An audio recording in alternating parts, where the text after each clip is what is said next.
Close your eyes for a moment and let your senses take the lead. Imagine you are standing on a narrow cobblestone street in the heart of Montmartre, just as the sun begins to peek over the horizon. The air is crisp, carrying a faint mist from the Seine, but there is a scent piercing the morning chill that demands your attention. It is the warm, yeasty, golden aroma of baking bread. Not just any bread, but a fresh baguette being pulled from a stone oven. Listen closely. Can you hear it? It is what the French call the song of the bread, the delicate, rhythmic crackling sound of the crust cooling and contracting. The sound is a tiny orchestral masterpiece of texture. This sound is the heartbeat of a nation.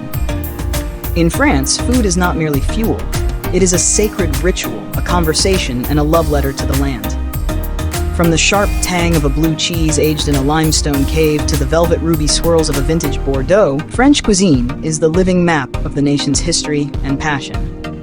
Why is it that a simple stick of bread, a wedge of fermented milk, and fermented grape juice have become the universal symbols of sophistication and the art de vivre? How did these three humble elements conquer the world's palate? Today, we are stepping beyond the white tablecloths and the Michelin stars to find the soul of France. We are going on a journey to discover why the simplest things are often the most profound. Welcome to Culture Journey.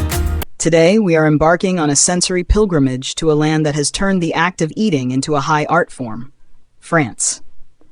Geographically, France is a mosaic of sun-drenched vineyards, rolling green pastures, and rugged coastlines, but culturally, it is defined by its kitchen. At the heart of this identity lies a trio so iconic that it has been recognized by UNESCO as an intangible cultural heritage: the baguette, fromage, and vin. To an outsider, it might look like a quick snack. To a Frenchman, it is a philosophy. These three pillars represent the concept of terroir, the belief that the soil, the climate, and the human hand are inextricably linked. Whether you are in a bustling Parisian bistro or a quiet farmhouse in Provence, these flavors tell the story of a people who refuse to rush. In a world that is moving faster than ever, the French table remains a sanctuary of slow living. In this episode, we will explore the secret laws that protect the humble baguette, the political power of cheese that once frustrated presidents, and the poetic science of wine. We aren't just looking at recipes. We are looking at the DNA of a civilization. So, pour yourself a glass of water, or perhaps something stronger, and let's begin our journey through the flavors of France. Our journey begins with a crunch. If France had a national scepter, it would undoubtedly be the baguette. Every single day, millions of these golden loaves are sold across the country. But have you ever wondered why the baguette is shaped the way it is? There are many legends. Some say Napoleon Bonaparte ordered the bread to be made long and thin so his soldiers could stow it easily along their uniform trousers. Others claim it was invented for the workers of the Paris metro so they could break the bread by hand without needing a knife, avoiding violent disputes in the tunnels. Regardless of its origin, the baguette is protected by law. Yes, in France, bread is a legal matter. The Le Décret Pain of 1993 mandates that a traditional baguette can only contain 4 ingredients: flour, water, salt, and yeast. No additives, no preservatives, and it can never be frozen. This is why a real baguette goes stale within hours. It is meant to be lived in the moment. Think about your own morning routine. Does it involve a walk to a local bakery? In France, the boulangerie is the social anchor of the neighborhood. People stand in line, not just for bread, but for a brief moment of human connection. Have you ever noticed how many French people tear off the end of the baguette, the quignon, and eat it before they even get home? It is a small, irresistible rebellion against patience. I want to ask you, if you were walking home with a warm, fragrant baguette, do you think you could resist the temptation to take a bite of that crunchy end before reaching your kitchen? Tell us in the comments what your favorite type of bread is from your own culture. If the baguette is the canvas, the cheese is the paint. General Charles de Gaulle once famously complained, "How can you govern a country which has 246 varieties of cheese?" Today, that number is estimated to be over 600. Cheese in France is a matter of geography. To the north lies the creamy, buttery heart of Normandy, producing the world-famous camembert. Legend has it that during the French Revolution, a priest from Brie took refuge in Normandy and shared the secret recipe with a local farmer named Marie Harel.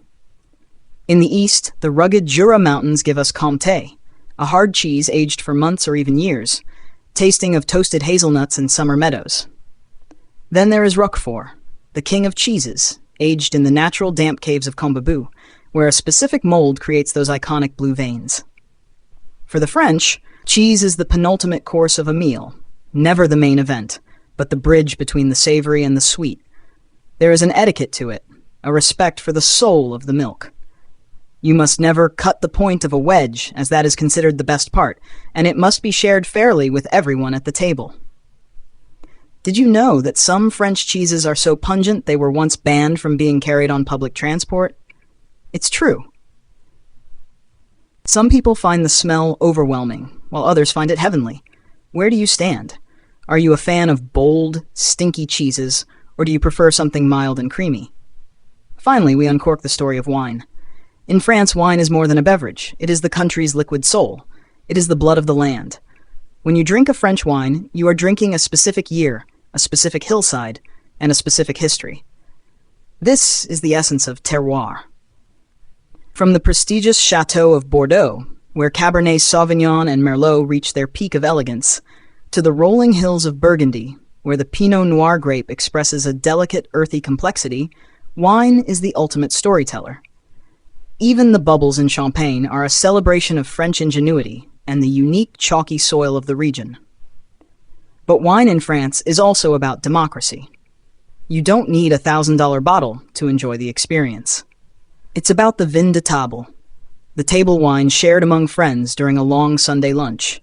It's about the ritual of pouring, the swirl of the glass to release the bouquet, and the santé that rings out before the first sip. It teaches us that the best things in life require time to mature.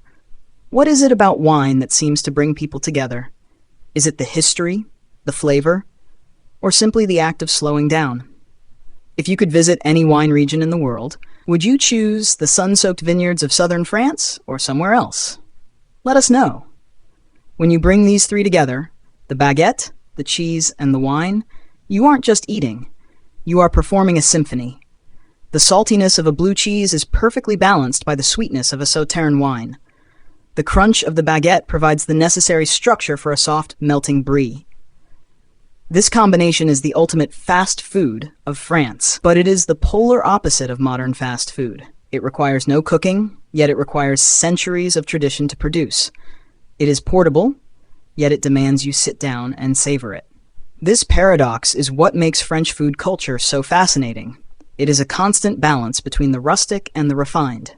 You might be surprised to learn that in France, it is perfectly acceptable, even encouraged, to use a piece of bread to wipe up the remaining sauce or cheese from your plate. It's called saucer, and it's a sign that you truly enjoyed the meal. Does your culture have a similar rule that might surprise outsiders? In the 21st century, France faces a challenge. Global chains and busy lifestyles threaten the traditional long lunch. Yet, the French resist. They have passed laws to prevent bakeries from all going on vacation at the same time, ensuring that bread deserts never exist. Young artisans are returning to the countryside to revive ancient cheese-making techniques. The culture is evolving, but its roots are deep. You can see it in the AOP labels, Appellation Protégée, which protect local products from being imitated.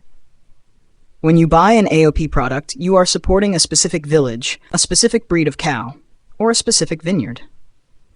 This is how France keeps its soul alive, by valuing the local over the global. As we draw our journey to a close, we find ourselves back on that cobblestone street, the sun now high in the sky. The baguettes have been bought, the wine has been poured, and the cheese has been shared. We have seen that these items are more than just ingredients on a plate. They are the threads that weave the fabric of French society together. The baguette teaches us about the beauty of the ephemeral, how something so simple can be so perfect for just a few hours. The cheese reminds us of the incredible diversity of nature and the patience required to create something truly great. And the wine? The wine is a reminder that we are all connected to the earth, and that every year brings a new story to tell. French cuisine is an invitation to slow down. It's a reminder that a meal is not just a task to be completed, but an opportunity to connect with history, with nature, and with each other. It tells us that quality matters, that tradition is a living thing, and that the best flavors are those shared with people we love. As we leave the rolling vineyards and the warm bakeries behind, perhaps we can take a piece of this philosophy with us. Maybe tomorrow we can choose the artisanal over the processed, the slow over the fast, and the shared moment over the solitary one. Each culture is a mirror reflecting the human soul, and this journey into the heart of France has shown us a soul that finds beauty in the simplest of things. Our exploration of the world's wonders never truly ends. It just changes flavor. Thank you so much for joining us on this flavorful journey through France. We hope you can almost taste the crust of the baguette and feel the warmth of the French sun. If you enjoyed this deep dive into the Art de Vivre, please give this video a like. It truly helps our channel grow and allows us to tell more stories like this one. What part of French culture should we explore next? Are there other culinary traditions that fascinate you? Tell us your thoughts and your own travel stories in the comments below. We love reading about your experiences. And if you haven't already, make sure to subscribe to Culture Journey and hit the notification bell. We have many more destinations, traditions, and hidden gems to share with you. Until next time, keep exploring, keep tasting, and as the French say, bon appétit.